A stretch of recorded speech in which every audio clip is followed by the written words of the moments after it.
Hi, இன்னைக்கு நம்ம கீர்த்தி கிச்சனில் உப்புமா கொழுக்கட்டை தான் பார்க்க போகிறோம். வாங்க பார்க்கலாம்.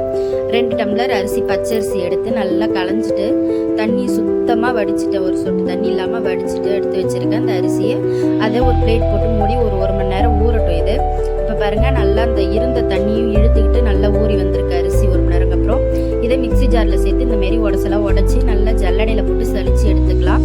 அந்த சளிச்ச மாவு இது. இந்த மாவை காய வச்சு ஈரம் இல்லாமல் ஒரு டப்பாவில் போட்டு வச்சுட்டா நம்ம அரிசி மாவை யூஸ் பண்ணிக்கலாம். இப்போ அந்த உடசலில் தான் நம்ம செய்ய போகிறோம். பாத்திரத்தில் அடுப்பில் ஒரு பாத்திரம் வச்சு எண்ணெய் விட்டு எண்ணெய் சூடானதும் கடுகு, கடலைப்பருப்பு, உளுத்தம்பருப்பு சேர்த்துக்கலாம்.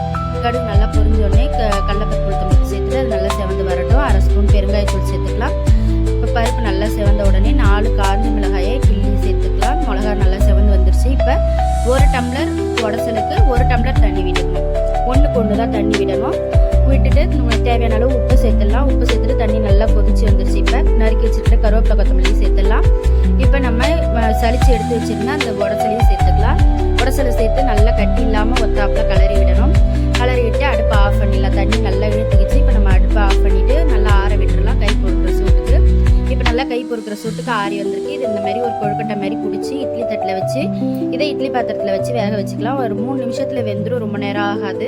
ஏன்னா ஏற்கனவே அரை வேக்காடு வேக வச்சுருக்கோம் உப்புமாவா, அதனால் 2-3 நிமிஷத்தில் வெந்துடும். இப்போ பாருங்கள், நல்லா வெந்து வந்திருக்கு. நம்மளுடைய உப்புமா கொழுக்கட்டை சூப்பராக ரெடி ஆகிடுச்சு. டேஸ்ட் அவ்வளோ சூப்பராக இருக்கும். கண்டிப்பாக ட்ரை பண்ணி பாருங்கள். இது கூட தேங்காய் சட்னி வச்சு சாப்பிட்டிங்கன்னா அவ்வளோ சூப்பராக இருக்கும். கண்டிப்பாக ட்ரை பண்ணி பார்த்துட்டு எப்படி இருந்துன்னு சொல்லுங்கள். தேங்க்யூ.